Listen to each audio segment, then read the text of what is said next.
my clients with pet dogs often find that their dogs won't listen to them, and this isn't simply the case. It's usually the dog has picked up on visual cues rather than auditory cues. Visual cues are interpreted by dogs far more than auditory cues, and auditory cues means like sit, stay, go to, etc. Progress from a visual cue to an auditory cue is that we have to train the auditory cue for the animal to listen. I usually see clients that are constantly saying sit, sit, sit, sit, sit, sit, sit to their dogs, and they might sit on the 5th time, or they might recall on the 10th time, or they just don't have recall established in their animal's repertoire. Now, the only other thing is when you're establishing vocal cues or any kind of command to your animal, you need to do it in the house first, and then progress to outside on the lead, and then added distractions, and then hi, and then increase those distractions. So for an animal, for a dog to be able to ignore another dog, then you need to train it to ignore another dog. So you build a foundation of what your end goal is, and that's for your dog to work with you and to listen to you when you give it one command. Strengthen the commands when you're outside. So today we're going to ask Freya to sit, we're going to ask Freya to touch, and then we're going to ask Freya to go to, which is her bed. Go to, or place, or bed, or whatever. But you have to train the behaviour until it becomes reliable before you introduce the word. Basically, if you want your dog training to become reliable with any of your dogs, then you need to train the foundation of that behaviour first. What's the expectation of that behaviour? I do use positive reinforcement with my dogs, and then when I use positive reinforcement, I do reduce the reward. What happens when we raise our hands? Freya?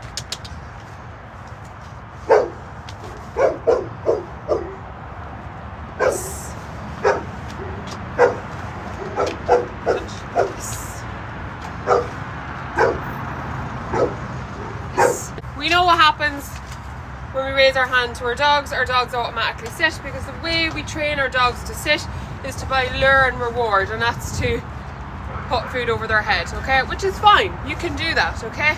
And once that lure becomes very reliable, then we can start to reduce the visual command and transfer to the auditory command.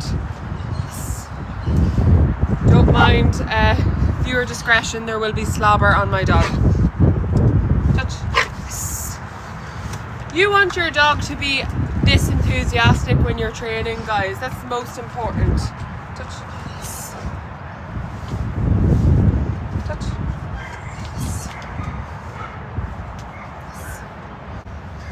When you're transferring visual signal onto an auditory signal, guys, when you say sit, you should only say sit once, and then if the behaviour of sit does not happen, then you back it up with one visual command, like so. Freya, touch. Yes. Sit. Yes. So she is used to me raising my hand over her head, so she doesn't interpret the word sit with being a command, and that's what I'm transferring today. Freya, touch. Yes. Touch. Yes. Freya, sit. Yes. Touch. Yes. Sit. Yes. You should always give the verbal command first, followed by the visual.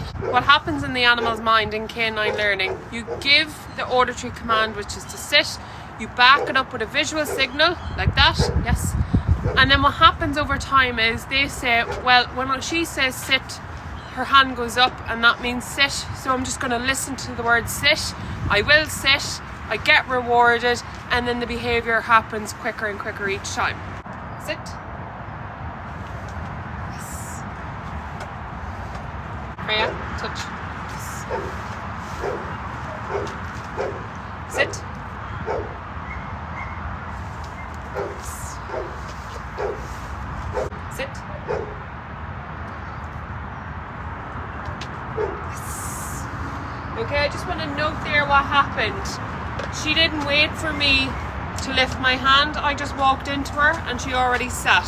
So from her perception, me walking into her was enough of a visual signal or an environmental signal for me to ask for her to sit. Okay, she didn't wait for that back up, and that's something that we as dog owners and dog trainers need to realize. It's from the dog's perception, not your own. Sit. Yes.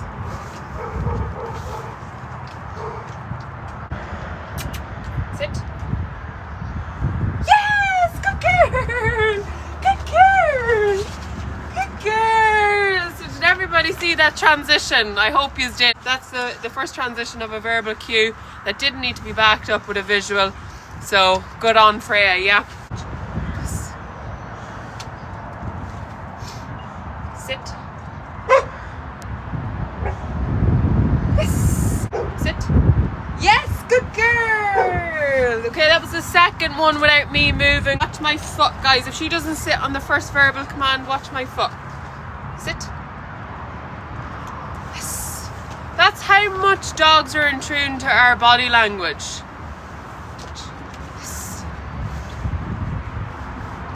Watch my foot again. If she doesn't sit on the verbal cue to SIT, watch my foot.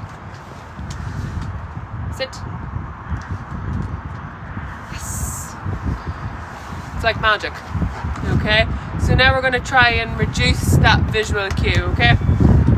Or environmental cue, or environmental pressure, or whatever you want to call it. Touch.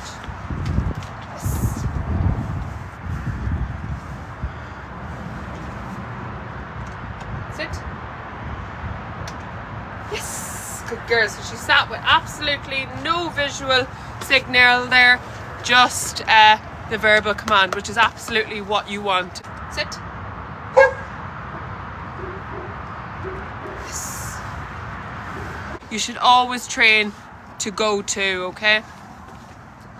Or go to bed. And the way I do this is by lure and reward, and the texture of the bed will be the environmental stimuli which will signal bed to her. That's what will transition in her brain. And there's no point saying bed first. Okay, she doesn't know the command.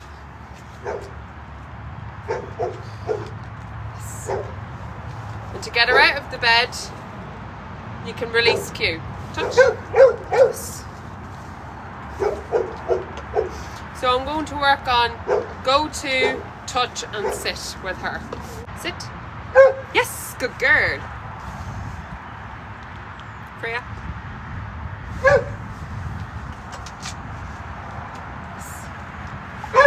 Touch. What I'm going to do is teach the verbal command of place. Now her bed means her kennel, so I'm not going to confuse her with that.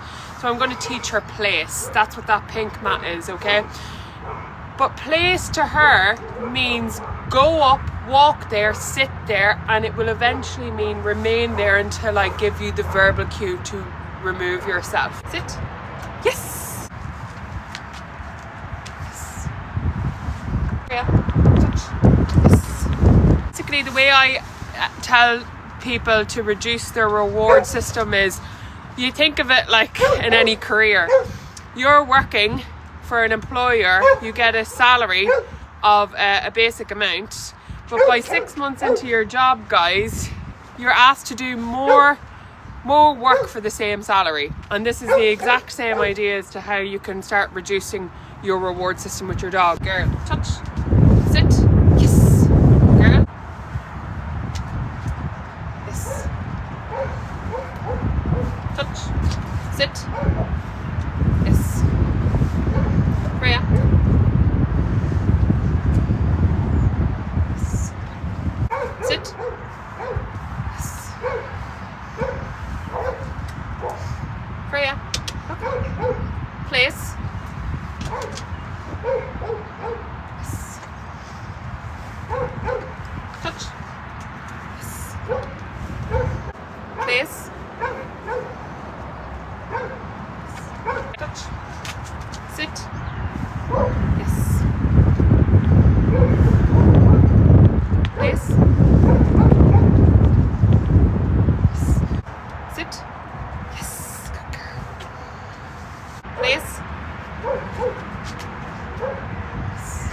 There's her dad coming home now, so she's getting very excited. So I think we should end it at there.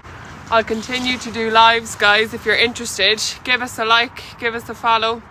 If you're interested in learning tips and tricks for your own dogs, I use positive reinforcement, okay? Because this is the least fearful method when training your dog. Look, she's going mad to see her dad now. He's that frail. So, not a guard dog in any way. She loves her daddy. So yeah, he's home. He's home.